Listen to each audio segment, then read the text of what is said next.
7 futurs combats de Monkey D. Luffy dans One Piece.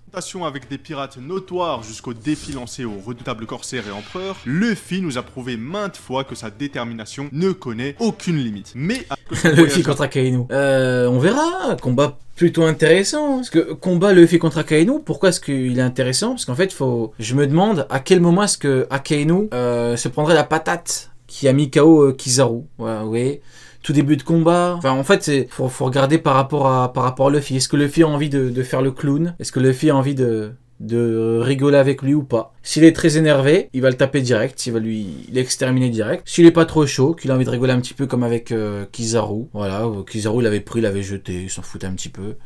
Et bah du coup, faudra un petit peu attendre. Approche de son apogée. Mais on n'ira pas au Bajrangun, ça c'est sûr. Une multitude d'adversaires légendaires, chacun avec leur propre capacité unique, se dresseront sur son chemin. Mais alors, une question se pose. Oui, Luffy approche à grands pas du titre suprême de roi des pirates, mais sera-t-il suffisamment puissant et ingénieux pour surmonter les défis immenses qui l'attendent? Eh bien, c'est ce que nous allons voir aujourd'hui. Je vais vous présenter 7 futurs affrontements qui attendent Luffy. Chacun de ces affrontements représenteront un challenge pour notre héros. Alors, avant de se lancer, il est temps pour vous de dégainer votre point et de tabasser le pouce bleu comme si c'était lui l'antagoniste final. Enfin, si ce n'est pas déjà fait, il est temps pour vous de rejoindre mon équipage en vous abonnant. Maintenant, assez parlé, on est parti. Luffy vs Saturne. Ah, Luffy contre Saint-Gigar, c'est Saturne, dieu guerrier de la science, dieu guerrier de la défense. Nous avons vu mauvais, l'être démoniaque, l'entité maléfique, l'homme qui fait passer Kizaru pour pour ce qu'il est, c'est-à-dire un véritable clown, l'homme qui arrive à bloquer Sanji et Franky et d'autres personnages. Que le Gorosei sont bel et bien des guerriers. Et d'ailleurs, je suis très content d'avoir deviné cela parce que nombreuses personnes pensaient que c'était simplement des politiciens et au final, effectivement, on ne pouvait pas vraiment le savoir. Le seul problème, c'est qu'il y en avait un avec une épée. Le problème, c'est en fait, le truc, c'est que par rapport au Gorosei, tu pouvais te dire effectivement c'était que des politiciens, mais tu pouvais te dire qu'à minima que c'était au moins des anciens combattants. Donc c'est vrai que l'ambiguïté peut être là, mais bon, c'est vrai que dès qu'il y en a un qui a une épée, tu dis que au moins à l'époque c'était des combattants quoi. C'est parce que sûrement que t'aies une épée pour rien. Tu disais quoi? Bah moi j'avais pas d'avis concret, parce qu'encore une fois, je me basais sur l'épée et les cicatrices. Donc c'était sûr que t'avais au moins à l'époque c'était forcément de grands combattants. Maintenant est-ce qu'actuellement c'est des combattants, on n'avait aucune certitude. Il s'avère que ce sont plutôt de très bons combattants vu comment la présence du bonhomme efface totalement la présence de Kizaru, alors qu'il n'est pas extrêmement développé la présence de Kizaru. Hein. Heureusement que le mec pouvait tuer les plus faibles Mugiwara et Vegapunk et tout, parce que sinon au niveau des éléments les plus importants dans le sens puissance du terme, c'est pas fameux. En termes de comparaison, on peut pas leur faire grand chose. Mais ouais, voilà, cicatrices, épée, tout est là. Hein.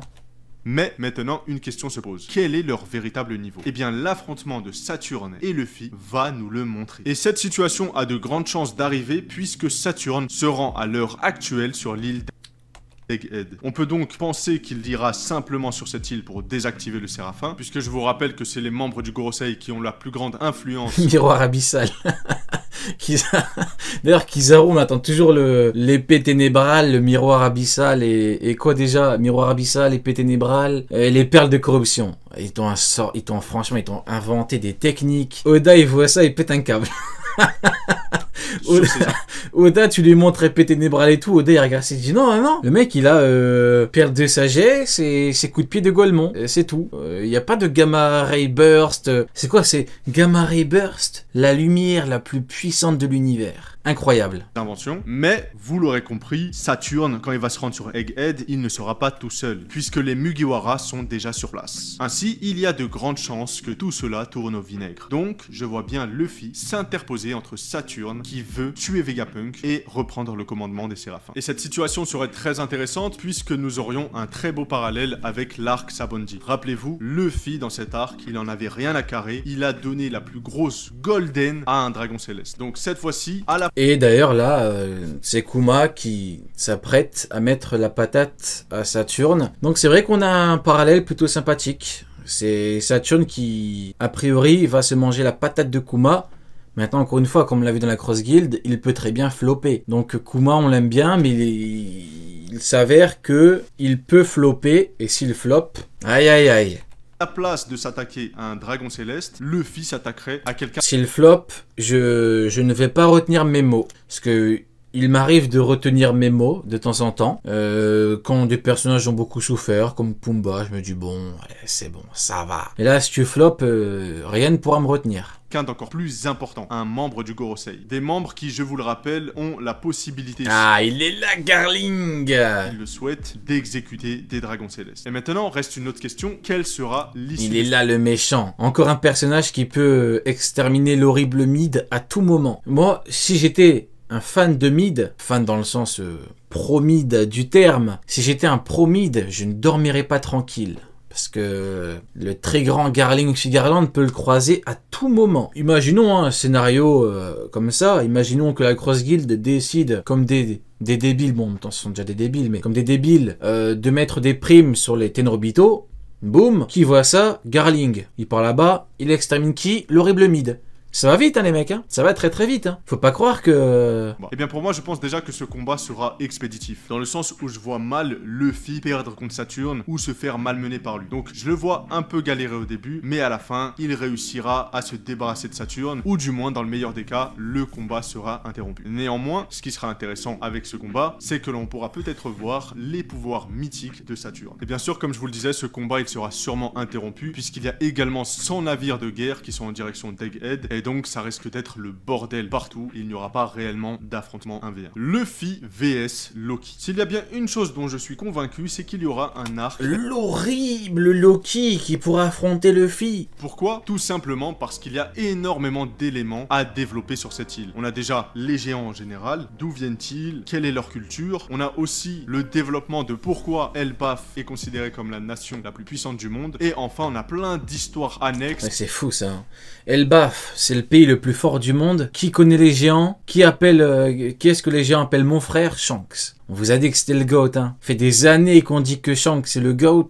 Et regardez maintenant. Carrément, quelques années plus tard, il humilie Aramaki, termine Kid. Le mec carrément, il mange à Elbaf normal. Les gens, il l'appelle mon frère. Ils viennent avec lui normal, ils l'écoutent. Ils font ce qu'il veut. C'est le GOAT, simplement. C'est comme le flashback de Big Mom. On a également le développement de Usopp qui pourrait se faire sur cette île. Bref, tous ces éléments, ils viennent également se rajouter à une nouvelle information qu'on a eue récemment concernant la bibliothèque d'Ohara qui aurait été stockée sur Elbaf. Et surtout, on a également appris que Zoro est vivant. Donc maintenant, je pense que je vous ai convaincu, il y aura un arc Elbaf. Et si vous n'êtes pas convaincu, je peux plus rien faire pour vous. Alors, que pourrait faire Luffy sur cette île? Eh bien, c'est une île de guerriers. Ainsi, il y a de grandes chances que Luffy soit amené à se battre contre le roi. Mais pourquoi? Tout simplement parce que c'est la culture des géants. Les frérots, ils s'affrontent pour se jauger, pour savoir si l'autre, il est digne de respect ou pas. Et voilà, Loki... Ouais.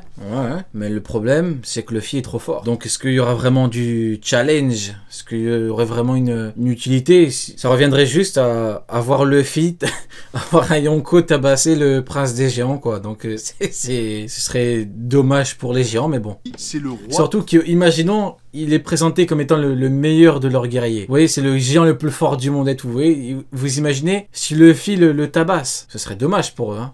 Des géants. Donc forcément, il y a de grands... Tu crois à l'arc Elbaf? Ouais. Maintenant, très honnêtement, si ça n'arrive pas, tant pis. C'est pas un truc qui me fait frissonner, quoi. Parce qu'il y en a beaucoup qui disent, oui, l'île des géants, ça va être incroyable et tout.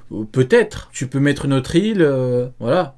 Honnêtement, que tu me mettes plein de géants ou plein de gens de taille normale, pour moi, ça n'a pas changé grand-chose. Maintenant, je comprends, ceux qui sont hypés, ils sont hypés. Moi, en toute honnêteté, ça n'a pas changé grand-chose pour moi. Grande chance que ce soit lui, le géant le plus puissant de sa nation. Et donc, je le dis ici et maintenant, cela... Juste qu'on a eu plein de rêves, quoi. Elbaf, et puis voilà, le fameux lien entre Ouflop et les géants, voilà. Ne m'étonnerait pas que Loki ait le niveau d'un empereur. Ainsi, Luffy pourrait se... Ah ouais, Loki avec le niveau Yonko. Ouais, bah pour le coup, si Loki a le niveau Yonko, ouais. Du coup, on aurait un affrontement, gros combat. Mais le problème, c'est que si à la fin, t'as Luffy qui te sort un Bajrangun, il est pas assez grand, Loki, pour pouvoir l'encaisser, le pauvre.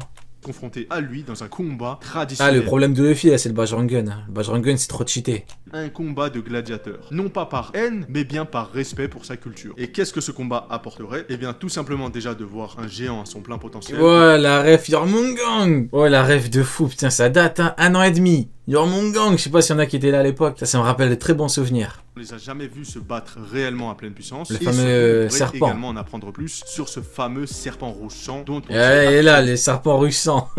Jormungandr. ce que c'est. Luffy versus Shanks. Un combat controversé. Est-ce qu'il aura lieu? Est-ce que Shanks va réellement affronter Luffy? Est-ce que Shanks ne va pas mourir avant? Toutes ces questions sont légitimes. Mais pour moi, il est sûr et certain que cet affrontement aura lieu. Pourquoi? Tout simplement parce que Shanks, c'est un petit peu la raison de pourquoi Luffy, il est... Hey, l'horrible Jinbei. Regardez, Jinbei fait la une des journaux. Regardez-moi ce beau gosse là. Regardez comment il est. Regardez comment il tape la pose. Regardez. Il se croit sur Instagram, ce chien. Regardez comment il est. Il fait un regard un peu fuyant, vous voyez. Il regarde l'horizon. déterminé à créer son équipage. C'est-à-dire qu'en premier lieu, il voulait être roi des pirates, mais surtout, il... Ouais, du coup, Shanks contre Luffy, moi, je pense que c'est probable, hein. C'est pas, y a pas un truc qui me fait dire impossible, mais pour moi, il y a quand même les chances sont vraiment minimes. Et honnêtement, ceux qui me disent qu'ils n'y croient pas du tout, je comprends totalement. Je peux pas vous dire que je ne vous comprends pas, parce que pour le coup, voilà, c'est vrai que c'est compliqué à imaginer, mentor, élève, voilà, faudrait vraiment un concours de circonstances. Il faudrait vraiment qu'il y ait des choses qui se passent bizarrement, que Shanks agisse d'une certaine façon et tout, c'est un petit peu compliqué quoi. Mais voilà, pour moi vraiment les chances sont vraiment minimes. Le seul truc c'est Shanks à la fin quand il a dit on va récupérer le OP, c'est un petit peu ambigu, je pense qu'Oda fait exprès. Juste voilà, quand il a dit, le problème c'est que quand tu dis que tu vas récupérer le OP, normalement t'es censé de fait te mettre en concurrence, on va dire, en opposition avec Luffy, vu qu'il ne peut y avoir qu'un seul mec qui a le trésor. Donc forcément, c'est ça qui me fait dire qu'il y a quelques petites chances. C'est vraiment le seul truc... Il voulait... C'est comme si on me disait Rayleigh contre Luffy. Ouais, bah justement, voilà, c'est ça. Ou pareil pour Mihawk Zoro, comme j'avais dit. C'est typiquement un truc qui me fait dire ce serait gênant. Donc faudrait vraiment qu'il agisse bizarrement, quoi. Et comment vous voulez savoir si Luffy a dépassé Shanks sans qu'ils se battent? Je trouve ça assez bête, dans le sens où Luffy et Shanks ont une relation d'élève à mentor. Et il y a toujours un moment où l'élève doit dépasser le maître. Plus que cela... Ouais, mais l'élève n'est pas obligé de... Pour le coup, il est pas obligé de battre le maître pour prouver qu'il est au-dessus de lui. Nous avons vu le niveau de... C'est pour ça qu'on dit surpasser le maître. Généralement, quand tu surpasses ton maître, soit que tu le montres avec une démonstration de puissance, soit tu bats quelqu'un que même ton maître ne pouvait battre. Et c'est ce qui va probablement se passer avec Luffy. Shanks, il a ridiculisé Kid. Kid qui a réussi, je vous le rappelle, à vaincre Big Mom. Son niveau était assez élevé. Donc maintenant que Oda nous montre Shanks martyriser Kid comme si c'était un petit, c'est pour nous montrer que Luffy a encore un chemin à parcourir avant de dépasser Shanks. Et ce chemin, il se fera peut-être dans la maîtrise du Haki des Rois. Après, bien sûr, je tiens à préciser cela, je ne vois pas Luffy et Shanks se battre à mort. Non, ce serait un combat à la manière de Barbe Blanche et... Ouais, mais le problème c'est que un combat comme Barbe Blanche et Roger en mode bonjour, ça fait longtemps qu'on s'est pas vu, ou bonjour, on va combattre. Vous voyez, c'est typiquement les combats on souffle quoi. C'est on est amis, donc on va combattre, mais on va pas combattre à mort parce qu'on veut pas tuer un ami. Voilà pourquoi le combat il est off-screen concrètement. Faut être honnête hein. Le combat il est off-screen parce que c'est compliqué de voir deux amis combattre, mais dans un combat sans réel enjeu, sans souffler un petit peu quoi. Et Goldie Roger, c'est-à-dire qu'ils se mettraient sur la gueule, puis à la fin, ils partageraient leurs trésors, leurs histoires, et surtout, il y aurait une discussion plus profonde sur le vrai ennemi à abattre, qui est tout simplement Luffy versus... Ah, Luffy contre Barbe Noire et Shiryu contre Zoro. Là, on a des combats, vous voyez? Et là, il y a de l'enjeu. Là, c'est différent. Vous voyez ce que je veux dire? Là, c'est quelque chose de fort. Barbe Noire. Le combat pour le One Piece. L'ennemi juré de Luffy. Le parfait opposé. La lumière contre les ténèbres. Bref, avec ces deux-là, je peux vous sortir toutes les oppositions possibles et inimaginables. Parce que ces deux-là, ils sont destinés à se battre. C'est gravé dans le marbre. Luffy devra vaincre Barbe Noire s'il souhaite devenir le roi des pirates. Mais alors, où pourrait avoir lieu cet affrontement? Eh bien, il y a de grandes chances qu'il soit sur Roadstar. Star. Tout simplement pour la symbolique. Roadstar, la route vers les étoiles. Qui du soleil ou de la lune pourra atteindre les étoiles? Eh bien, c'est ce que nous verrons dans cet affrontement. Et cet affrontement, je vous le dis, non seulement il sera extrêmement important, mais surtout, il nous... Mais vous voyez comment c'est différent. Quand tu parles d'un combat Luffy contre Shanks, quand tu parles d'un combat Mihawk contre Zoro, et quand tu parles de Zoro contre Shiryu, de Luffy contre Barbe Noire, c'est pas pareil les mecs. C'est pas la même chose. Vous voyez que forcément, si tu demandes aux gens, je pense que si vraiment tu leur dis vous avez pas le choix, c'est l'un ou l'autre. Normalement, tout le monde devrait dire le combat avec de l'enjeu. Vous voyez, le combat où tu combats des mecs malveillants. Tu sais qu'à la fin, tu peux mourir. Soit tu bats ou tu tues, soit c'est toi qui perds ou tu te fais tuer. Ça, c'est quelque chose. Aura les vraies capacités de Barbe Noire. Parce que encore aujourd'hui, on le sous-estime. Mais on ne se rend les pas compte Grinch, que les la méchants. capacité d'annuler les pouvoirs d'un fruit du démon, elle est totalement abusée. Je me faisais la réflexion et je me suis dit, mais en fait, est-ce que son fruit, il est toujours aussi pertinent aujourd'hui? Eh bien, la réponse est qu'il l'est encore beaucoup plus. Tout simplement parce que Luffy, il a un fruit qui lui permet d'imaginer absolument tout. Et le fruit de Barbe Noire, il va arriver pour mettre fin à toute cette imagination. Ça veut dire que Luffy devra compter uniquement sur son expérience du haki. Et justement, on parlait du combat Luffy contre Shanks. Luffy, il aura toutes les cartes en main pour mettre enfin un terme à la menace Barbe Noire. Luffy versus un Séraphin Prime. Alors beaucoup ne comprendront pas le contexte de ce combat. Donc il est temps d'expliquer un petit peu ce que je visualise dans ma tête. Déjà, à ce moment-là, Luffy sera le roi des pirates. C'est-à-dire qu'il aura vaincu Barbe Noire, aura trouvé le One Piece. Ah ouais, carrément un combat alors qu'il est roi des pirates contre un Séraphin Prime. Ouais, ou alors les Séraphins peuvent avoir leur utilité en fin de manga, en arc final, en arc de guerre finale, contre des combattants autres que Luffy, voire contre Luffy, pas forcément en mode roi des pirates. Je trouve ça un petit peu compliqué. Je préférais quand même, vous voyez, comme on a vu tout à l'heure, un petit Mihawk contre un petit Mihawk. Là, t'as quelque chose. Là, t'as un vrai combat. Vous voyez, là, t'as un combat avec de l'enjeu. Tu dis, Mihawk, s'il perd contre sa version mini, c'est honteux. Vous voyez, c'est la honte. S'il gagne, bah, il aura fait quelque chose. Il aura enfin eu un vrai palmarès. Vous voyez? S'il perd, c'est chaud pour lui. Combat avec de l'enjeu. Aura découvert la vérité sur le siècle oublié. Quelle que soit l'issue, ça va être intéressant. Qu'il gagne ou qu'il perde. Honnêtement, je préférais qu'il perde. Comme ça, je pourrais lui chier dessus. Mais s'il gagne, au moins, il aura un palmarès. Et ça, ce sera bien.